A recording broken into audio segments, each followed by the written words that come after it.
Tell us, where in the world are you watching from? Now, let's dive into today's story. Chapter 1. Foundation of Deception. Clayton Cassidy had built his life on 3 pillars: precision, loyalty, and control. At 32, he owned the most successful security consulting firm in Denver, specializing in corporate protection and private investigations. His clients included politicians, celebrities, and Fortune 500 executives who trusted him with their darkest secrets. Clayton's reputation was built on one simple principle. He never forgot a betrayal, and he always collected what was owed.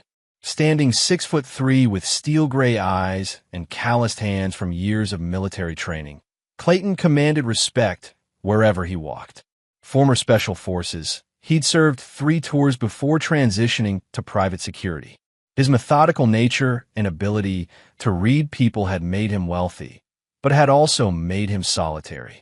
Until he met Stephanie Holloway. Stephanie was everything Clayton thought he needed. At 28, she was a real estate agent with flowing auburn hair and a smile that could disarm even Clayton's suspicious nature. They'd met at a charity gala 2 years ago, where she'd approached him with confidence that impressed him. She seemed genuine, sweet, and refreshingly uncomplicated after years of dealing with liars and manipulators. "You look like you'd rather be anywhere else," she'd said that first night, gesturing to the crowded ballroom. "You're not wrong," Clayton had replied, immediately drawn to her directness. What he didn't know was that Stephanie had researched him extensively before approaching. She'd learned about his wealth, his trust issues, and most importantly, his fierce loyalty to those he cared about. She'd crafted her entire personality around what she thought he wanted: a woman who valued family, honesty, and traditional values. Aaron Gillespie had been Clayton's closest friend since their military days. They'd served together, bled together, and when they returned home, they'd remained brothers in everything but blood. Aaron was Clayton's opposite in many ways. Charming where Clayton was serious, impulsive where Clayton was calculated. He worked as a fitness trainer and part-time bartender, content with a simpler life that Clayton sometimes envied. The 3 of them had formed an unlikely triangle. Clayton trusted Aaron completely, often inviting him to join them for dinners, vacations, and family gatherings. Aaron had been the first person Clayton told when he decided to propose to Stephanie. In fact, Aaron had helped him pick out the ring. What Clayton didn't see was the way Stephanie's eyes lingered on Aaron during their group dinners. He missed the subtle touches, the private jokes, the way they seemed to communicate without words. His trust in both of them was absolute, making him blind to what was happening right under his nose. The engagement had been everything Stephanie claimed to want. Clayton proposed on Christmas Eve at her family's cabin in Aspen, with her entire family present. Harold Holloway, Stephanie's father, had pulled Clayton aside that night with tears in his eyes. "I've never seen my daughter so happy," Harold had said, gripping Clayton's shoulder. "You're exactly the kind of man I hoped she'd find." Harold was a retired school principal, a man of old-fashioned values who'd raised Stephanie as a single father after her mother died when Stephanie was 12. He saw Clayton as the son he'd never had, successful, honorable, and devoted to his daughter. The wedding planning had consumed the next 6 months, with Stephanie throwing herself into every detail with an enthusiasm that seemed genuine. But Stephanie's real enthusiasm was reserved for her secret meetings with Aaron. They'd been careful, meeting at his apartment when Clayton was traveling for work, which happened frequently. The thrill of the forbidden had intensified their attraction, and they convinced themselves they were in love. Stephanie told herself she deserved better than Clayton's controlled, measured affection. She wanted passion, spontaneity, the kind of raw emotion that Aaron provided. Aaron, for his part, had tried to resist initially, but Stephanie was persistent, and his loyalty to Clayton warred with his growing obsession with her. She played on his insecurities, suggesting that Clayton looked down on him, that he deserved someone who appreciated him for who he was rather than what he could provide. The night before the wedding, as Clayton finalized security arrangements for the ceremony, Stephanie and Aaron met at the hotel bar where most of the wedding party was staying. They'd been careful for months, but tonight felt different. Tomorrow, Stephanie would legally belong to another man, and the weight of that reality hung between them. "We could leave tonight," Aaron had whispered, his hand covering hers across the small table. "Just disappear before tomorrow." Stephanie shook her head. "My father would never forgive me. Besides, Clayton would hunt us down. You know what he's capable of." It was true. Clayton's reputation in certain circles was fearsome. He wasn't just a security consultant. He was a man who solved problems permanently.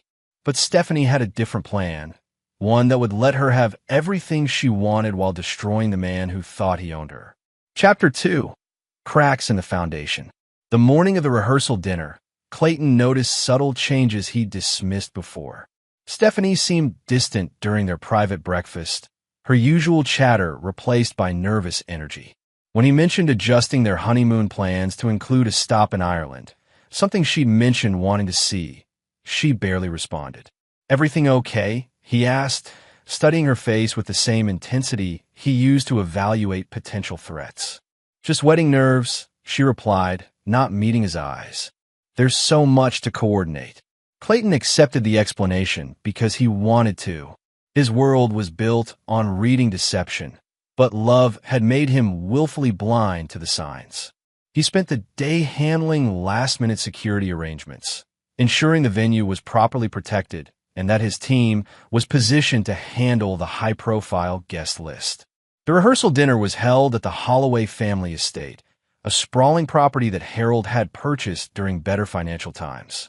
Clayton had insisted on covering all wedding expenses, knowing Harold's retirement income was limited. He'd grown genuinely fond of the older man and wanted to give Stephanie the wedding she claimed to dream of. During the dinner, Clayton watched Aaron closely for the first time in months. Something felt off in his friend's demeanor. Too much forced laughter, avoiding eye contact, drinking more than usual. When Clayton approached him on the terrace, Aaron's nervousness was palpable.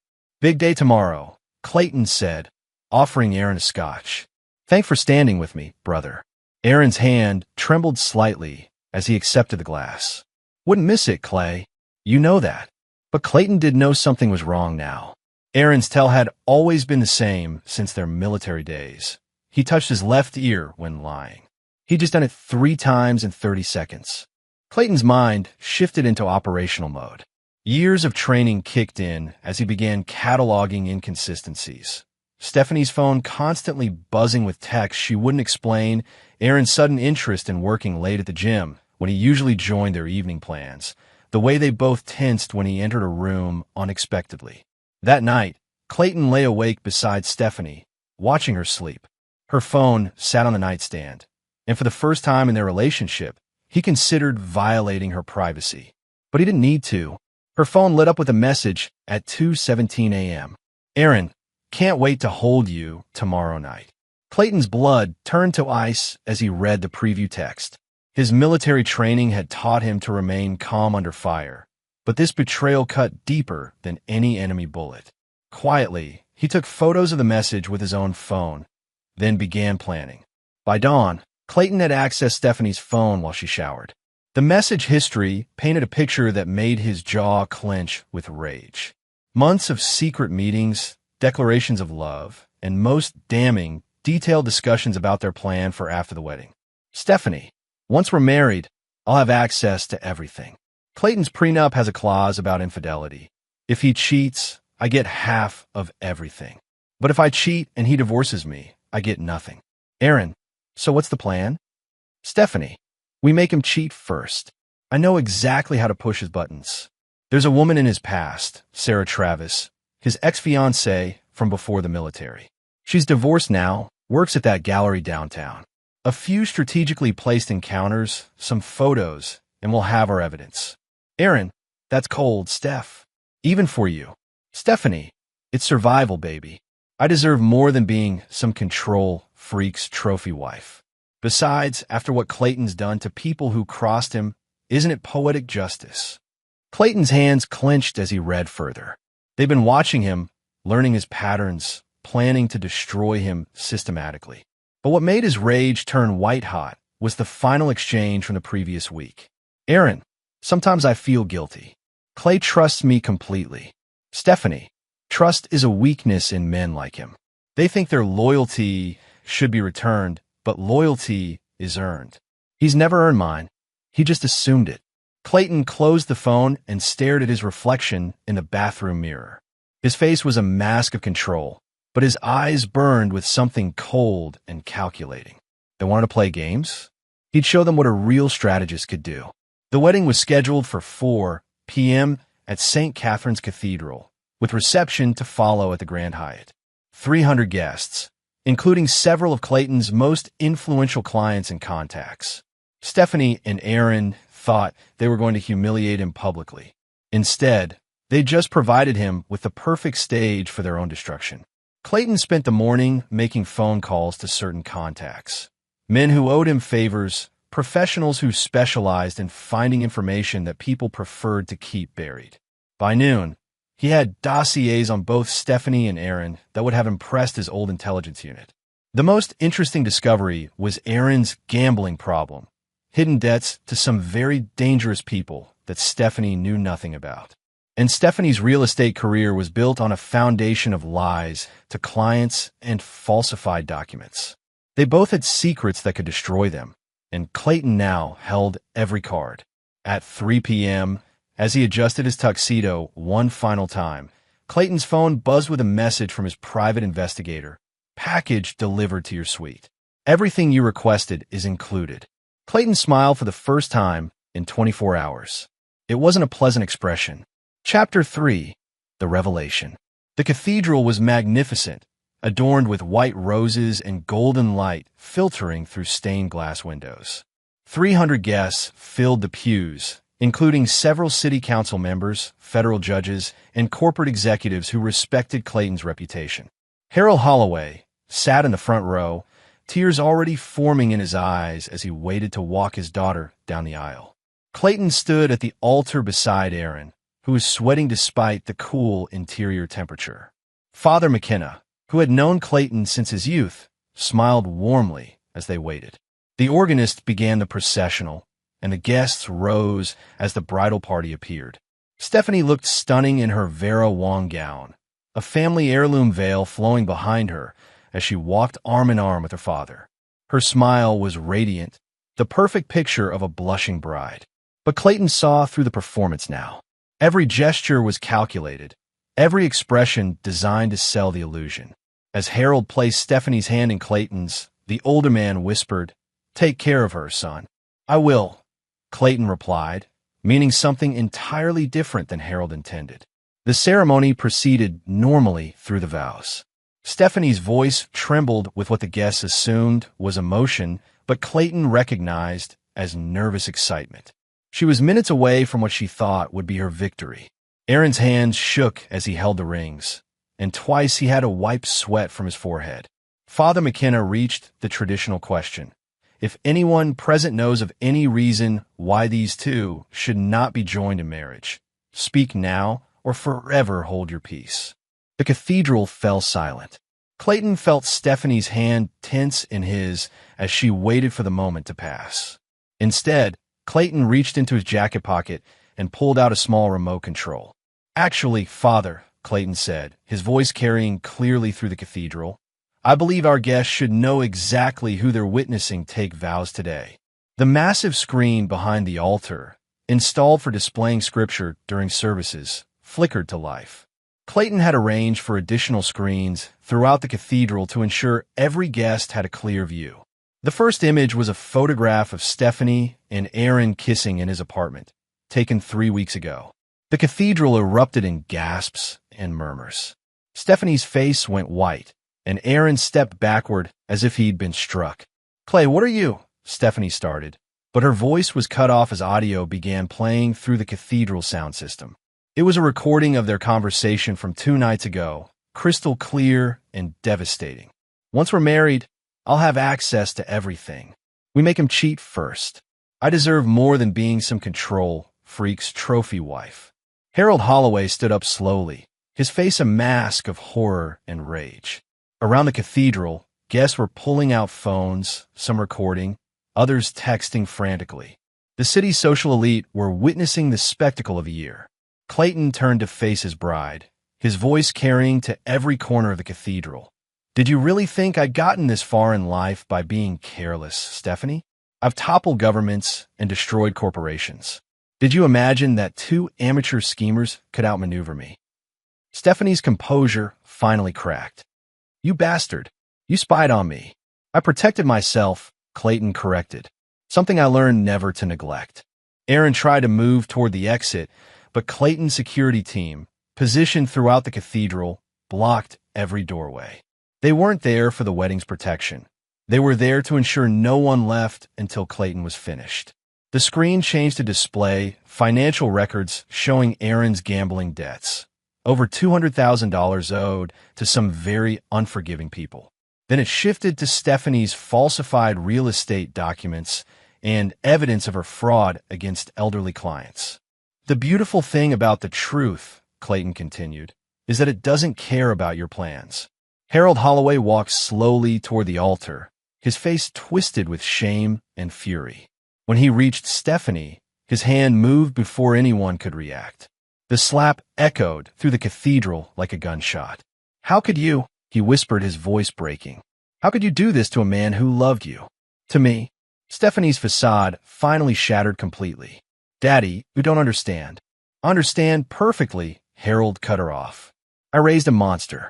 Father McKenna, stunned by the revelation, found his voice. I think we should conclude this gathering. Not quite yet, Clayton said. He nodded to his team, and two men stepped forward with legal documents. Stephanie, Aaron, these are restraining orders. You're not to come within 500 feet of me, my property, or my business. Violation will result in immediate arrest. He turned to address the entire cathedral. Ladies and gentlemen, thank you for attending what was supposed to be my wedding. Instead, you've witnessed something much more valuable, the truth about the people we trust. Clayton's voice hardened as he faced Stephanie and Aaron one final time. You wanted to destroy me? You've destroyed yourselves. By Monday morning, every real estate firm in the state will know about Stephanie's fraudulent practices. Aaron, your gambling creditors received an anonymous tip about your location this morning. I'd suggest you leave town quickly. The implications hit them simultaneously. Stephanie's career was over, her reputation in ruins.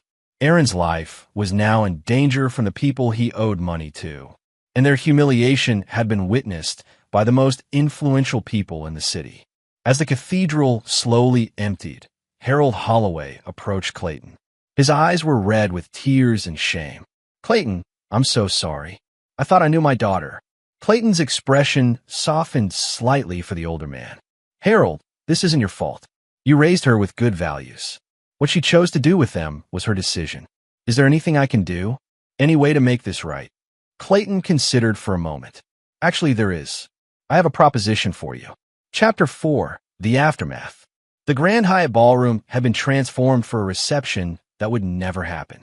Ice sculptures melted slowly beside untouched champagne fountains while confused catering staff waited for instructions that would never come. Clayton arrived alone at 7 p.m., still wearing his tuxedo, to address the situation personally. The hotel manager, Maria Santos, approached him cautiously. Mr. Cassidy, we're so sorry about. Well, we're not sure what exactly happened, but the wedding is canceled, Clayton said simply. I'll honor the full payment as contracted. Please distribute the food to local shelters and send the flowers to area hospitals. The staff can keep any gratuities that would have been earned tonight. Maria's relief was visible. She'd been preparing for a difficult conversation about payment and damages. That's very generous, sir. Is there anything else we can do? Actually, yes. I'd like to use the ballroom tonight for a different kind of gathering. Within 2 hours, Clayton had transformed the space into something unprecedented, a celebration of truth. He'd send invitations to every guest who'd witnessed the cathedral incident, along with several journalists and business associates. The message was simple: join me for an evening of honesty. Open bar, full disclosure. By 9 p.m., nearly 200 people had arrived, driven by curiosity and the promise of insider information from one of the city's most connected men. Clayton stood at the center of the ballroom, commanding attention without effort. Friends, colleagues, fellow survivors of this afternoon's entertainment, he began, raising a glass of scotch. Tonight, I want to share something with you that's rarer than an honest politician. The complete truth about what you witnessed. The crowd leaned in, recognizing they were about to receive information that most people would kill for. Stephanie Holloway and Aaron Gillespie didn't just betray my trust. They attempted to manipulate the legal system, defraud me of millions of dollars, and destroy my reputation. Their plan failed not because I'm lucky, but because I never stopped doing what made me successful. I verified everything. Clayton gestured to the screens around the ballroom, which now displayed additional evidence he hadn't revealed at the cathedral. Financial records showing Stephanie's attempts to access his accounts, photographs of Aaron meeting with divorce attorneys, and recorded conversations discussing how to fabricate evidence of Clayton's infidelity. Ladies and gentlemen, let this serve as a reminder. In business, in politics, in life, trust but verify. Always. The crowd was riveted. Several city council members exchanged meaningful glances, recognizing the implicit warning. Clayton wasn't just sharing his personal story. He was demonstrating his capabilities to anyone who might consider crossing him in the future. Federal Judge Patricia Graham approached Clayton during a brief intermission. Mr. Cassidy, I have to ask, how long have you known about their plan? I suspected something was wrong for weeks, Clayton replied. But I confirmed it less than 24 hours ago. Sometimes the heart wants to ignore what the mind already knows. And you chose to expose them publicly rather than handle it privately because Clayton's smile was cold. Because betrayal in private can be denied. Betrayal witnessed by 300 people becomes truth that can never be escaped. Meanwhile, across town, Stephanie sat in her apartment staring at her phone. The device had been buzzing constantly since the cathedral incident. Calls from angry clients, text messages from former friends, and emails from reporters seeking comment. Her real estate license was being reviewed by the state board, and 2 clients had already filed complaints with the Attorney General's office. Aaron was in worse shape. He'd returned to his apartment to find 3 large men waiting in the hallway, representatives of the people he owed money to. Clayton's anonymous tip had accelerated their timeline considerably. Aaron Gillespie, the largest man, had asked pleasantly. I can explain, Aaron had started. No need. We just want to discuss your payment schedule. Our boss saw some interesting footage on social media this afternoon. Seems like you've had some recent complications in your personal life. The message was clear. His previous grace period was over. Clayton's revelation hadn't just destroyed Aaron's reputation. It had painted a target on his back. Back at the Hyatt, Clayton was fielding questions from journalists and business associates with the skill of a seasoned politician. Each answer revealed just enough information to satisfy curiosity while demonstrating his thoroughness and reach. Mr. Cassidy, asked Tribune reporter Dave Maxwell, do you plan to pursue legal action against Ms. Holloway and Mr. Gillespie? Legal action suggests I need the courts to deliver justice, Clayton replied. Sometimes the truth is its own punishment. The implication wasn't lost on anyone present. Clayton had just demonstrated that his capabilities extended far beyond the courtroom. In the space of one afternoon, he destroyed 2 people's lives without breaking a single law. Terrence Walker, a federal prosecutor who'd used Clayton's services in the past, pulled him aside. Clay, I have to admire the precision, but aren't you concerned about potential retaliation? Clayton's laugh was genuinely amused. Terry, they spent months planning to destroy me and couldn't manage it when they had complete access to my life. What exactly do you think they can do to me now? As the evening wound down, Harold Holloway arrived at the hotel. He'd changed from his wedding attire into simple jeans and a work shirt, looking every one of his 63 years. Clayton met him at the entrance. Harold, you didn't need to come tonight. Yes, I did, Harold replied firmly. You mentioned a proposition earlier. I'd like to hear it. Clayton studied the older man's face, seeing the determination beneath the exhaustion. Walk with me. They moved to a quiet corner of the lobby, away from the dispersing crowd. Harold, your daughter made choices that hurt both of us, but you raised her with good values, and it's not your fault she chose to abandon them. I'm offering you a chance to help me ensure that what happened today has lasting consequences. Harold frowned. I'm not sure I understand. I need someone I can trust to manage a new foundation I'm establishing. The Clayton Cassidy Foundation for Truth in Relationships. It will provide free investigative services to people who suspect they are partners of infidelity or fraud. You'd run the day-to-day operations. Harold was quiet for a long moment. You want me to help other people avoid what happened to you? And what happened to you? Clayton corrected. You trusted your daughter, loved her unconditionally, and she was prepared to let you watch her destroy a good man. That betrayal cuts both ways. Harold's jaw tightened as he considered the offer. What would this foundation actually do? We'd provide background checks, surveillance services, financial investigations, all the tools that could have prevented today's disaster. We'd work with law enforcement to identify fraud, support victims of romantic scams, and educate people about the warning signs of deception. And Stephanie would know that I'm helping you? She'd know that you chose truth over blood, Clayton confirmed. That you refused to enable her behavior just because she's your daughter. Harold extended his hand. When do I start? Chapter 5, Building the Trap. 2 weeks after the wedding disaster, Clayton's life had settled into a new rhythm. The foundation paperwork was progressing smoothly, with Harold proving to be an exceptional administrator. His military precision and educational background made him perfect for organizing the complex logistics of what would become the city's most comprehensive truth-telling operation. Clayton's security business had exploded with new clients following the cathedral incident. Word had spread through Denver's elite circles that he'd outmaneuvered 2 people with complete access to his life, demonstrating a level of operational security that impressed even the most paranoid executives. But Clayton wasn't content with defensive victories. Stephanie and Aaron had declared war on him, and wars required total victory, not just successful defense. He'd spent the past 2 weeks gathering intelligence and preparing for the next phase of his campaign. The surveillance reports made for interesting reading. Stephanie had been forced to move back in with her father after her apartment lease was terminated due to reputation concerns from a landlord. Aaron had disappeared entirely, reportedly fleeing to avoid his creditors. But Clayton knew they wouldn't simply accept defeat. People like them never did. His instincts proved correct when Harold brought disturbing news to their Thursday morning meeting.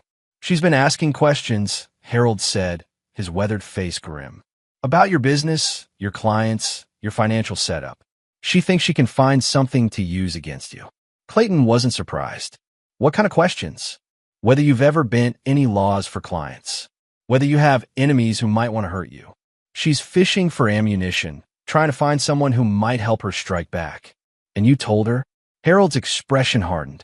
I told her that if she came near you or this foundation, I'd turn over every document and recording from her childhood to Adult Protective Services.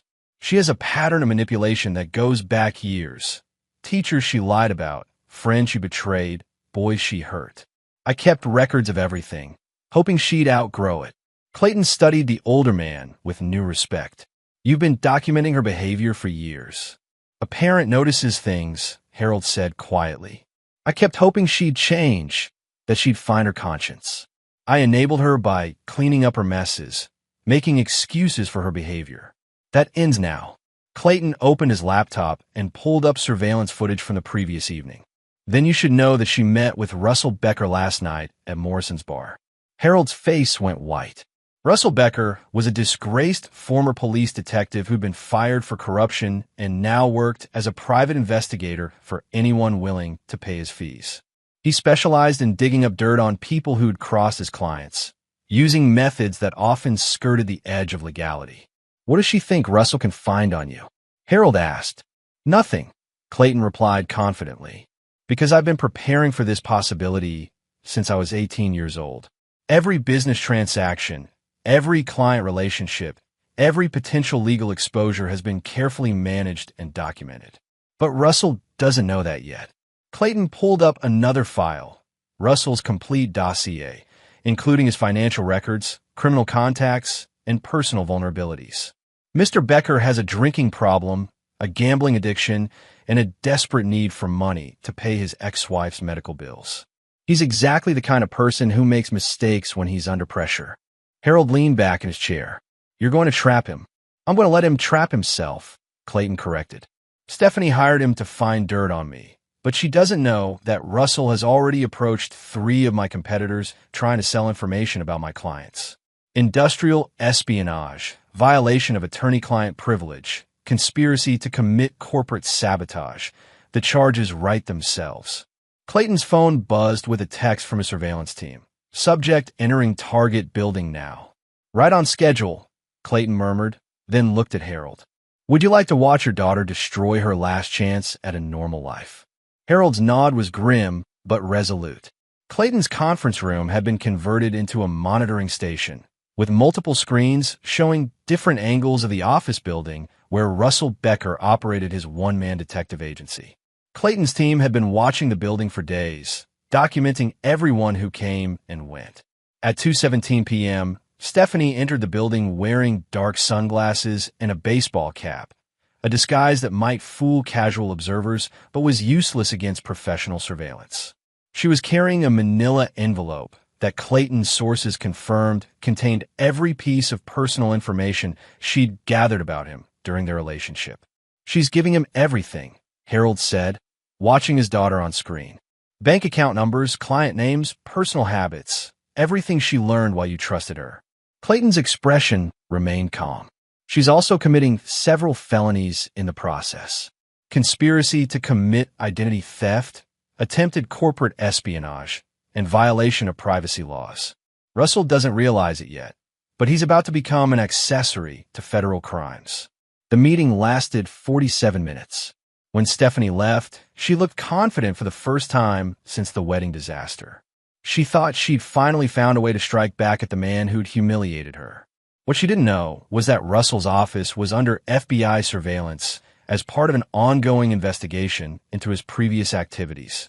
Every word of their conversation had been recorded, and every document she provided was now evidence in a federal case. Clayton's phone rang exactly 23 minutes after Stephanie left the building. Clayton, this is Agent Sarah Travis with the FBI's White-Collar Crime Division. We need to speak with you about Russell Becker and potential threats to your business.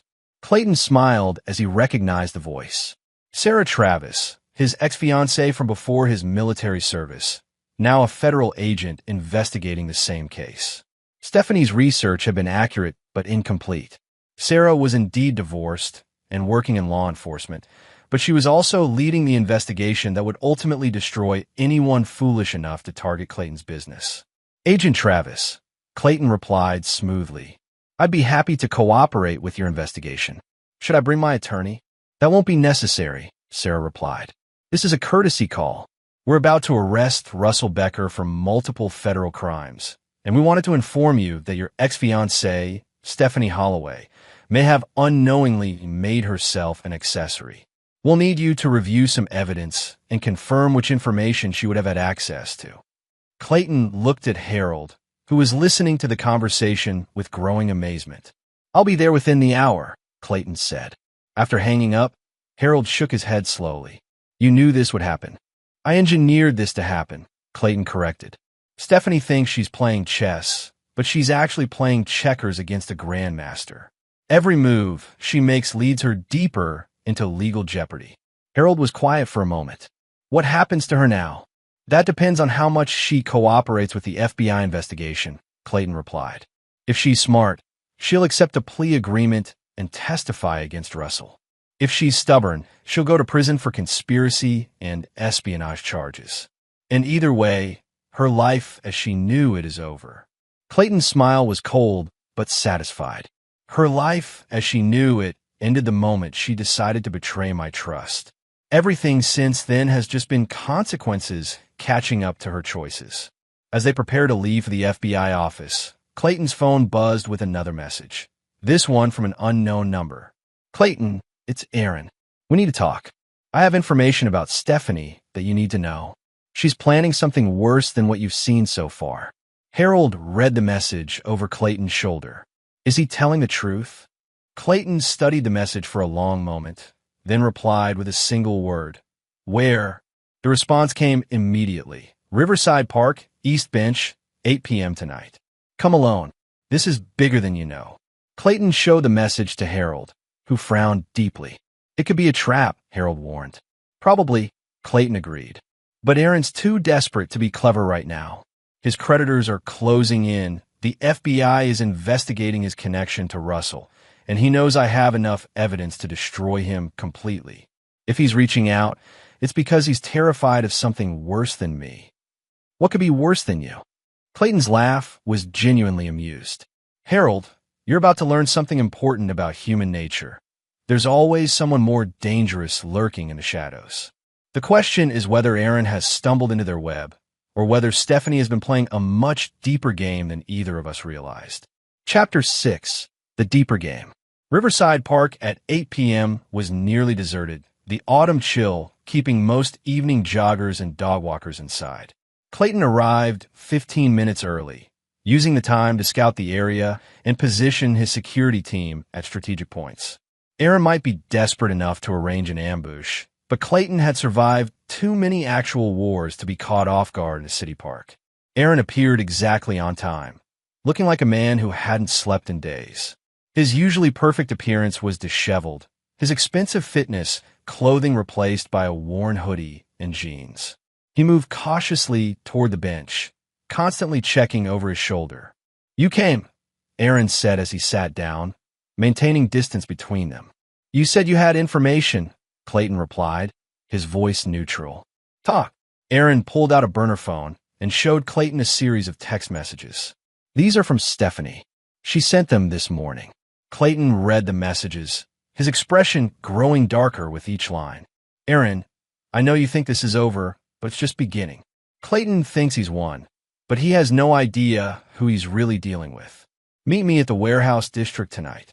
I have a proposition that will make us both rich and bury Clayton permanently." "She wants revenge that badly?" Clayton asked. "It's not just revenge," Aaron said, his voice shaking slightly. "Clayton, Stephanie isn't who you think she is. Her real name is Stephanie Morrison. Holloway is her stepfather's name." Clayton's mind immediately shifted into operational mode. "Explain." "Her biological father is Jerome Morrison. Does that name mean anything to you?"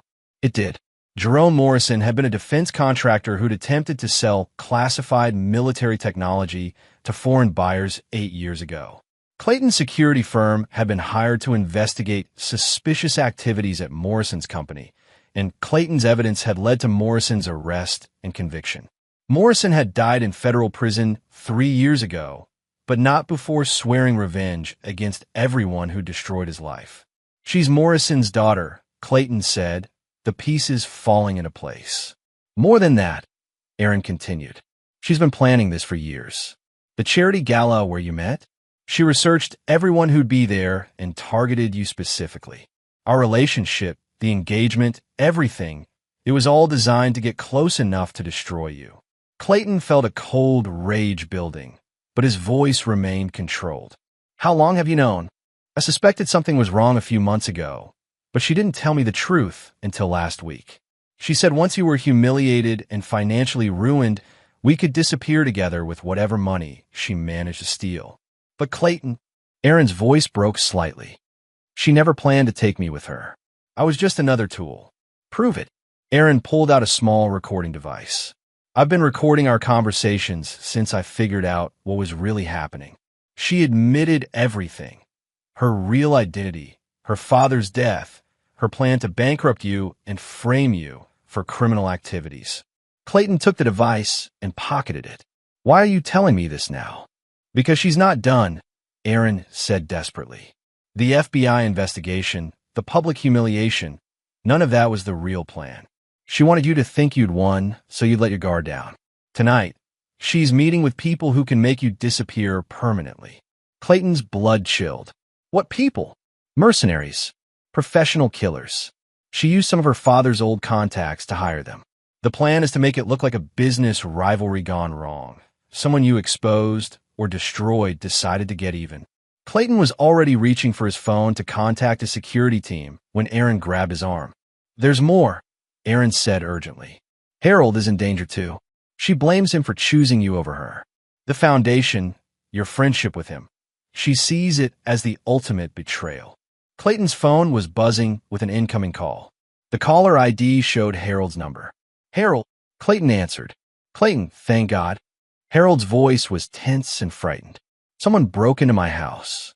They didn't take anything, but they left a message on my computer. Your daughter wants to see you. Warehouse District, Building 47. Come alone or your friend dies. Clayton was already moving toward his car. Harold, do not go to that warehouse.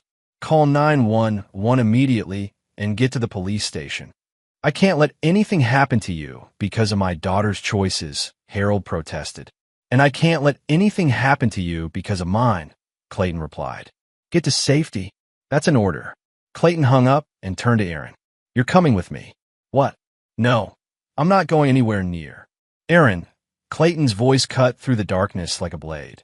You helped create this situation. Now you're going to help me end it. The warehouse district was a maze of abandoned industrial buildings on the outskirts of Denver. Building 47 was a former textile manufacturing plant that had been empty for over a decade. Clayton's surveillance team had already identified at least 6 armed men positioned around the building, along with 2 vehicles that didn't belong to the neighborhood. Clayton parked 3 blocks away and pulled on a tactical vest while Aaron watched nervously. What are you doing? Aaron asked. What I should have done the moment I learned about Stephanie's betrayal, Clayton replied, checking his sidearm. I'm ending this permanently. You can't just kill them. You're not a murderer. Clayton's laugh was cold. Aaron, I spent 8 years in special forces eliminating threats to national security. These people are threatening me, Harold, and potentially every client who's ever trusted me with sensitive information. This isn't murder, it's pest control. Clayton's earpiece crackled with updates from his surveillance team. 6 targets confirmed. They're expecting someone to walk through the front door. Classic ambush setup. Any sign of Stephanie? Negative. She's either inside or this is a setup to draw you out. Clayton studied the building layout on his tablet. The old textile plant had multiple entrances, several levels, and plenty of cover for a tactical approach. But it also had too many hiding spots for hostages. Change of plans, Clayton announced.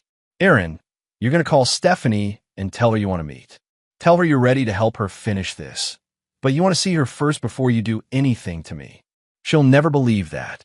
She'll believe it because she's desperate and because you're going to be very convincing, Clayton replied, handing Aaron a script he'd typed on his phone. Read this exactly. Every word. Aaron looked at the script and paled. This will make her think I've captured you. That's the idea. Once she reveals her location, my team moves in. And if she doesn't believe me, Clayton's smile was predatory. Then we'll have to be more creative. Chapter 7. The hunt begins. Aaron's hands trembled as he dialed Stephanie's number, reading from Clayton's script while the most dangerous man he'd ever known listened to every word. The phone rang twice before Stephanie's voice answered, tense and suspicious. Aaron, how did you get this number? Steph, it's me. I've got him. Aaron's voice shook, but Clayton nodded approvingly. Fear would make the performance more convincing. Got who? Aaron, where are you? Clayton. I've got Clayton. He came to meet me at the park like I knew he would. And Aaron paused, looking at Clayton's script. I hit him with a tire iron. He's unconscious in my trunk. Stephanie's intake of breath was audible. You're lying. I'm tired of running, Steph. Tired of being afraid. You want revenge? Let's finish this tonight. But I want to see you first. I want to know this is real between us before I cross a line I can't come back from. There was a long pause. Clayton could hear voices in the background. Male voices speaking in low, urgent tones. Where are you? Stephanie asked finally. The old warehouse district. I'm in the parking lot of Building 52. It's empty, quiet. Perfect place to finish this. Another pause. Clayton's surveillance team was already moving to Building 52, preparing to track wherever Stephanie was coming from. I'll be there in 20 minutes, Stephanie said. Aaron, I'm proud of you. This is what I needed to see, that you're strong enough to stand with me. I love you, Steph. Everything I've done has been for you. I know, baby. I'll see you soon. The line went dead. Aaron slumped forward, exhaustion and stress finally overwhelming him. She bought it, he said weakly. Phase 1 complete, Clayton replied, already coordinating with his team through his earpiece. Now we find out where she's been hiding and who she's working with. Clayton's surveillance specialist, Timothy Glover, reported through the communication system. 3 vehicles just left the warehouse district, heading toward Building 52. 2 SUVs and a sedan. 6 occupants total, all armed. Any sign of Stephanie? Sedan has a single female passenger matching the target's description. Clayton smiled coldly. Stephanie had taken the bait completely, and now he would finally see the full extent of her operation. But first, he needed to ensure Harold's safety. Timothy, status on Harold Holloway, secure at police headquarters. Detective Jeremiah Phelps is personally handling his protection detail.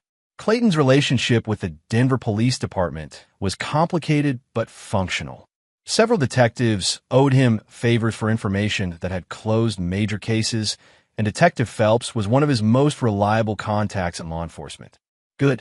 Aaron, you're going to drive to Building 52 and wait for Stephanie exactly as planned. My team will be positioned to record everything and move in when necessary. Aaron's face went white. You want me to actually meet her? With armed mercenaries? Aaron, you helped create this mess by betraying my trust and enabling Stephanie's deception. Now you're going to help clean it up. Besides, Clayton's voice turned menacing. If you try to run or warn her, my people will stop you permanently. Your only path to survival runs through complete cooperation. The threat was clear and absolute. Aaron nodded reluctantly, understanding that he was trapped between Stephanie's dangerous plan and Clayton's ruthless efficiency. Building 52 was another abandoned warehouse, but unlike Building 47, it had multiple exits and clear sight lines that would allow Clayton's team to control the situation. Aaron parked in the center of the empty lot, his hands gripping the steering wheel as he waited. Clayton watched from a concealed position 200 yards away, communicating with his team through encrypted radios. All units, maintain position until we have positive identification of all targets. I want to know exactly who Stephanie brought to this party.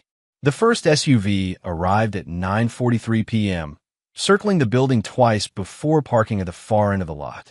2 men emerged, professionals by their movement and positioning. They carried themselves like military contractors, experienced in violence and comfortable with weapons. The second SUV positioned itself to block the main exit. 2 more men deployed, taking overwatch positions that could cover the entire lot. Their coordination spoke of extensive training and experience. Finally, Stephanie's sedan pulled up next to Aaron's car. Through his scope, Clayton could see her face clearly for the first time since the cathedral incident. Gone was any pretense of the sweet, innocent woman he'd fallen in love with. Her expression was cold, calculating, and filled with murderous intent. She approached Aaron's car cautiously, scanning the area before tapping on his window. Aaron lowered it, and even from 200 yards away, Clayton could hear their conversation through the surveillance equipment. "Where is he?" Stephanie demanded. "In the trunk," Aaron replied, his voice steady despite his fear. "But Steph, we need to talk first. About us, about what happens after tonight. Show me first." Aaron got out of the car and walked to the trunk, Stephanie following. He popped it open, revealing the empty space, and Stephanie's expression immediately shifted to rage and suspicion.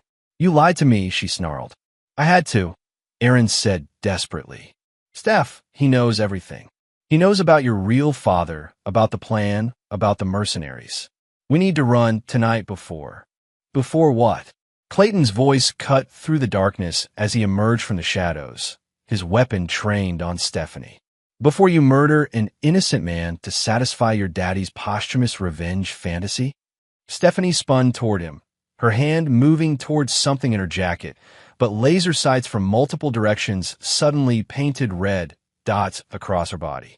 "I wouldn't," Clayton advised calmly. "My team has been watching you for the past hour.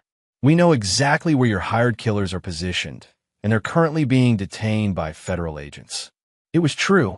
While Stephanie had been focused on Aaron's phone call, Clayton had contacted Agent Sarah Travis with the warehouse location and evidence of an active conspiracy to commit murder. The FBI's tactical team had surrounded Building 47 and arrested the mercenaries before they realized their target had never intended to appear. "You son of a bitch," Stephanie hissed. "You think you've won?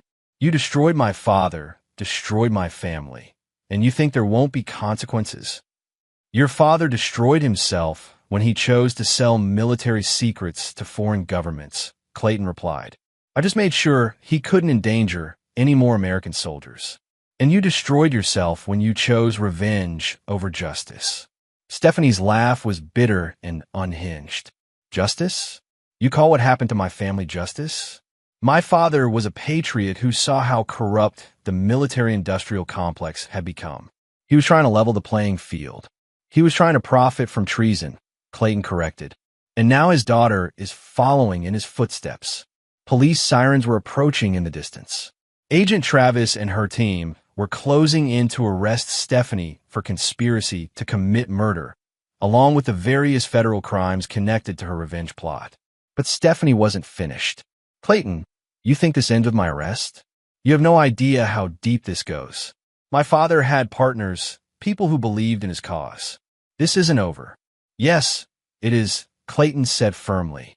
"Your father is dead. His network was dismantled years ago, and you're about to spend the next 20 years in federal prison.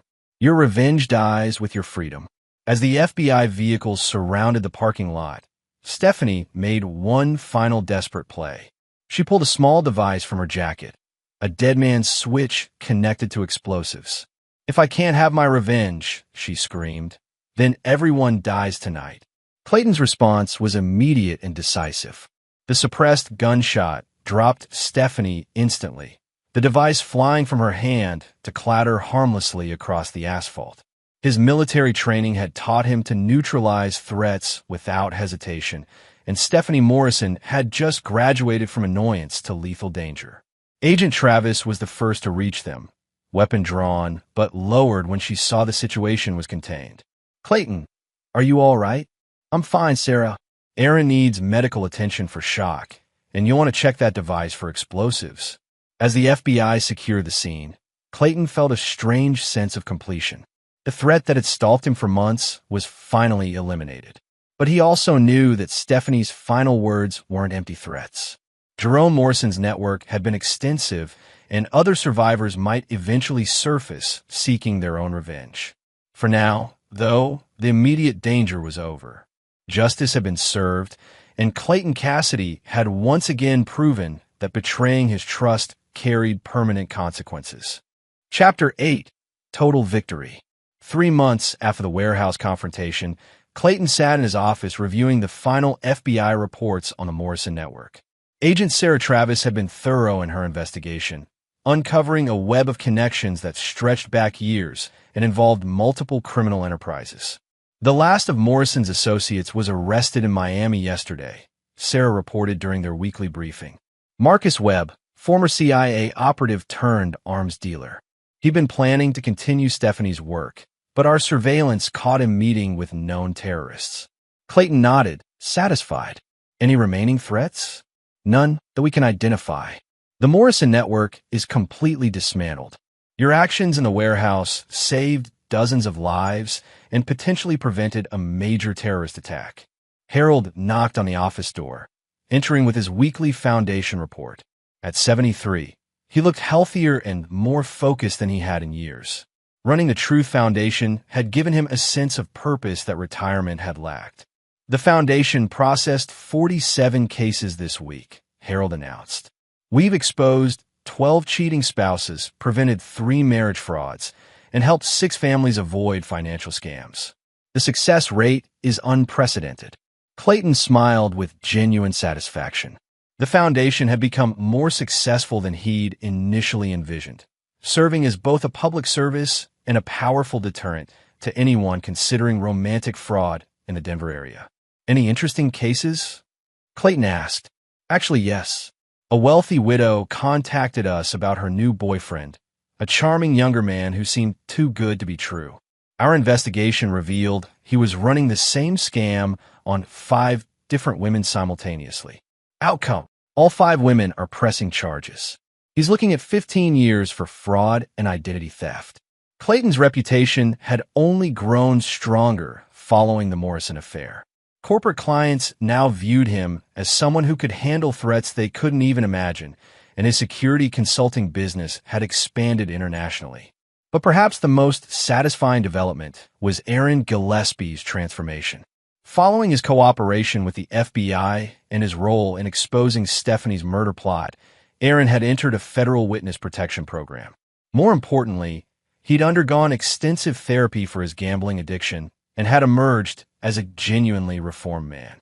Clayton's phone buzzed with a message from Aaron, now living under a new identity in Oregon, 6 months clean from gambling. Started a nonprofit helping other addicts. Thank you for giving me a chance to make things right. Clayton showed the message to Harold, who smiled approvingly. Redemption is possible, even for people who make terrible choices. For some people, Clayton corrected, Aaron made mistakes driven by weakness and addiction. Stephanie made choices driven by hatred and revenge. There's a difference.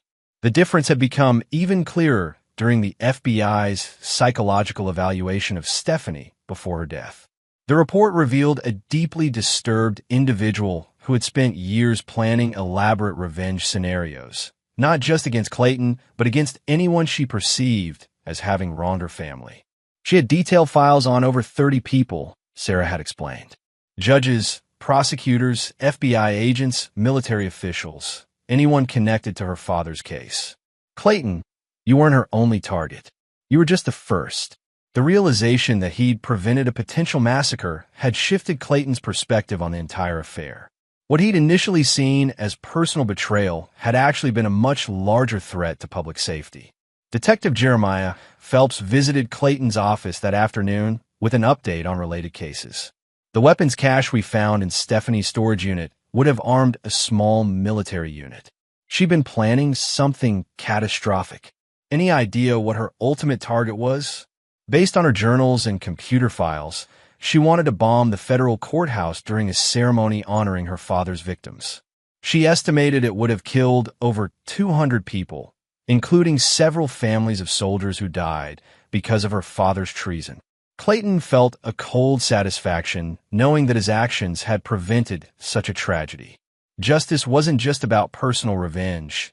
It was about protecting innocent people from dangerous predators. The knock on his office door interrupted his thoughts. His assistant announced that he had a visitor, someone he wasn't expecting. Jerome Morrison Jr. walked into Clayton's office with the calm confidence of a man who'd spent years planning this moment. He was Stephanie's older brother, a successful attorney who'd legally changed his name years ago to distance himself from his father's crimes. Mr. Cassidy, Jerome said, extending his hand. Thank you for seeing me without an appointment. Clayton studied the man carefully, noting the family resemblance, but also the fundamental differences in bearing and presentation. Where Stephanie had projected false sweetness over hidden malice, Jerome appeared genuinely professional and direct. What can I do for you, Mr. Morrison? Actually, it's Jerome Whitman now. I changed my name after our father's arrest to protect my legal career. I wanted to thank you personally for stopping my sister before she could hurt more innocent people. Clayton raised an eyebrow. That's not what I expected to hear from Jerome Morrison's son. Jerome sat down uninvited, his expression serious. Mr. Cassidy, I love my sister, but I wasn't blind to what she'd become. When our father was arrested, I accepted that he'd made choices that destroyed our family. Stephanie never accepted it. She spent years consumed by rage and fantasies of revenge. You knew about her plans? I suspected she was planning something, but I had no idea how far she'd gone until the FBI contacted me after her death. When I saw the evidence, the weapons, the target list, the detailed murder plans, I realized that you didn't just defend yourself. You prevented a terrorist attack. Jerome pulled out a legal document and placed it on Clayton's desk. This is a formal statement clearing you of any wrongdoing in my sister's death. It also includes evidence that she'd threatened my own family when I refused to help her. Clayton scanned the document, noting its thoroughness and legal precision. Why are you doing this? Because justice matters more than family loyalty, Jerome replied. My father chose treason over duty. My sister chose revenge over healing. I'm choosing to break the cycle. And professionally, This can't be easy for your legal career. Jerome's smile was rueful. Actually, several firms have approached me about joining their white-collar defense practices. Apparently, having a family member who is a cautionary tale about the consequences of criminal behavior makes me valuable in convincing clients to cooperate with authorities. Clayton found himself respecting Jerome's pragmatic approach to his family's legacy. What happens now? Now I live my life according to my own principles, not my father's failures or my sister's hatred. And I wanted you to know that not everyone in the Morrison family believes in revenge over justice. After Jerome left, Clayton reflected on the complex dynamics of family loyalty and personal responsibility. Harold had chosen to support justice over his daughter's criminal behavior. Aaron had chosen redemption over continued deception. Jerome had chosen his own principles over family legacy. The foundation received its largest donation ever that week, an anonymous contribution of $5 million with a simple note, "For truth in all relationships, romantic and familial." Clayton suspected the donation came from Jerome Whitman, but he didn't investigate. Some gestures of support deserve privacy and respect. As evening approached, Clayton walked through his office building, observing the controlled efficiency of his expanding empire. The security consulting business now operated on 3 continents. The Truth Foundation had inspired similar organizations in 12 other cities. His reputation as someone who never forgot a betrayal had become a powerful deterrent against corporate espionage and romantic fraud. But perhaps most importantly, he learned to distinguish between justice and revenge, between necessary action and excessive retaliation. Stephanie Morrison had deserved to face consequences for her actions, but those consequences were proportional to her crimes and served to protect others. Clayton Cassidy had won completely, but he'd won by being better than his enemies, not by becoming them. Chapter 9. Legacy of Truth. 2 years after the Morrison affair, Clayton stood before the Denver City Council as they officially recognized the Truth Foundation as a model for national implementation. The foundation had prevented over 300 cases of romantic fraud, exposed dozens of financial scams, and helped law enforcement solve numerous cold cases involving identity theft and marriage fraud. The foundation's success rate is unprecedented, Mayor Patricia Graham announced to the assembled crowd. In 2 years, they've saved Denver residents over $40 million in potential fraud losses and prevented countless cases of emotional and financial devastation. Harold sat in the front row, wearing a new suit and the kind of satisfied expression that came from meaningful work. At 75, he'd found his true calling in protecting others from the kind of betrayal his daughter had represented. Clayton's acceptance speech was brief and precise. The Truth Foundation exists because deception destroys lives, families, and communities. We've proven that with proper investigation and evidence, truth always prevails over manipulation. We're honored to serve this community and protect innocent people from predators who prey on trust and love. The audience included several faces that had become important parts of Clayton's life over the past 2 years. Agent Sarah Travis sat with her new husband, a fellow FBI agent she'd met during the Morrison investigation. Detective Jeremiah Phelps had been promoted to captain and now oversaw the police department's fraud division. Even Jerome Whitman attended, representing the legal community's support for the foundation's work. After the ceremony, Clayton hosted a reception at his office building. The gathering included clients, law enforcement contacts, and foundation supporters, a network of people united by their commitment to truth and justice. Aaron Gillespie attended virtually, joining by video call from his new home in Portland. His nonprofit for gambling addiction recovery had expanded to serve 3 states, and he'd become a respected advocate for rehabilitation over punishment. Clayton, Aaron said during his brief remarks, 2 years ago, I was a broken man who'd betrayed his closest friend and nearly destroyed his own life. Today, I'm helping other people find their way back from similar mistakes. That transformation was only possible because you showed me that accountability and redemption can coexist. Clayton nodded acknowledgement. Aaron's journey had been difficult but genuine, proving that some people could learn from their mistakes and become better than their worst choices. The most meaningful moment came when Harold presented Clayton with a special recognition from the families they'd helped. This plaque represents over 1,000 people who avoided financial, emotional, or physical harm because of the foundation's work. You've created something that will protect innocent people for generations. Clayton accepted the recognition with genuine gratitude. Building something larger than personal success had given his life a satisfaction that wealth and reputation alone couldn't provide.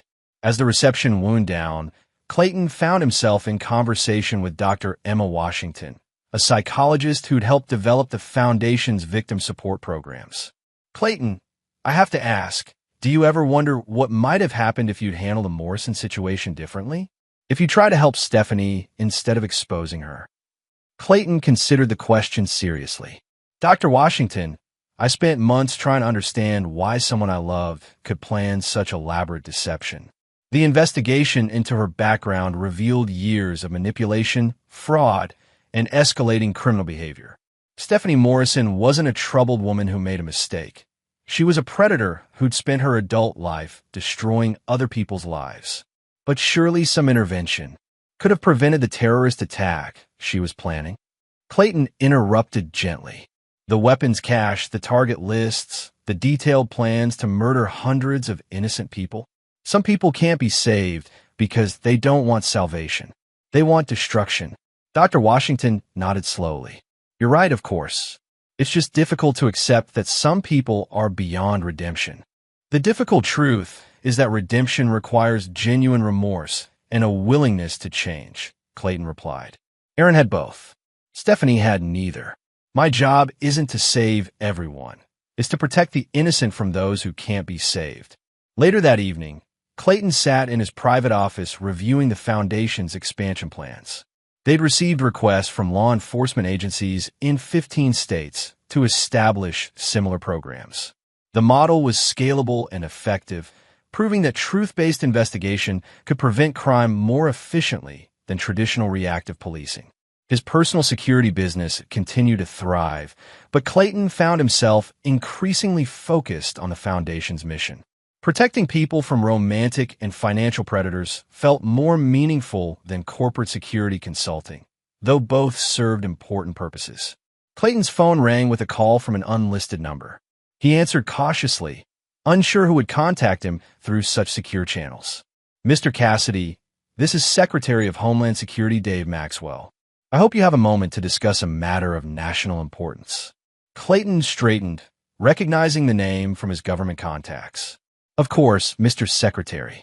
The Truth Foundation's success has attracted attention at the highest levels of government.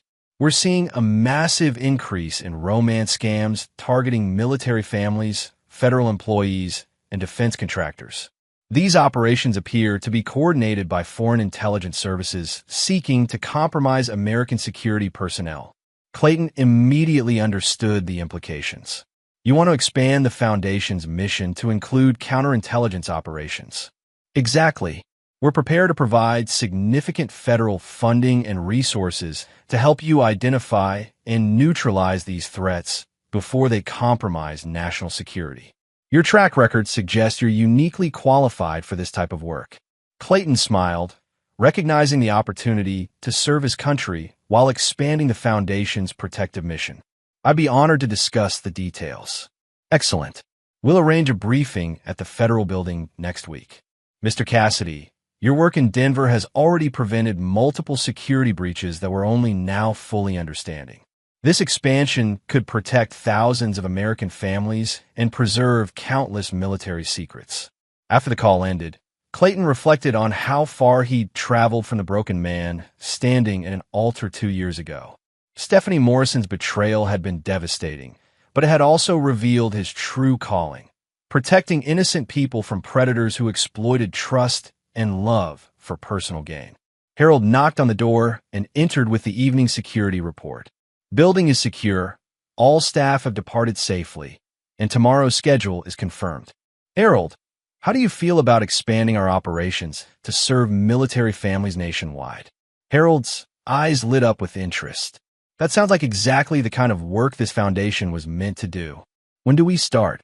Clayton looked out his office window at the Denver skyline, thinking about all the innocent people who would sleep safely tonight because predators knew the Truth Foundation was watching. Tomorrow, that protection would begin expanding across the entire country. We start by remembering that truth always wins, Clayton said. It just needs the right people fighting for it. The Truth Foundation's motto, inscribed on the wall behind Clayton's desk, captured the essence of everything they'd built.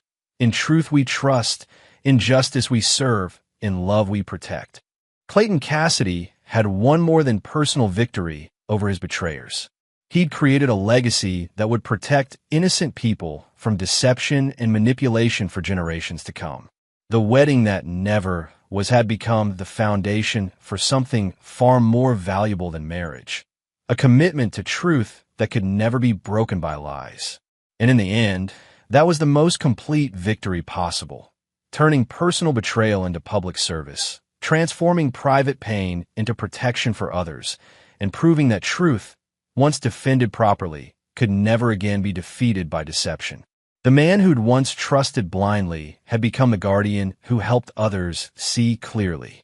And that transformation was worth more than any revenge could ever be. And there you have it. Another story comes to an end. What did you think?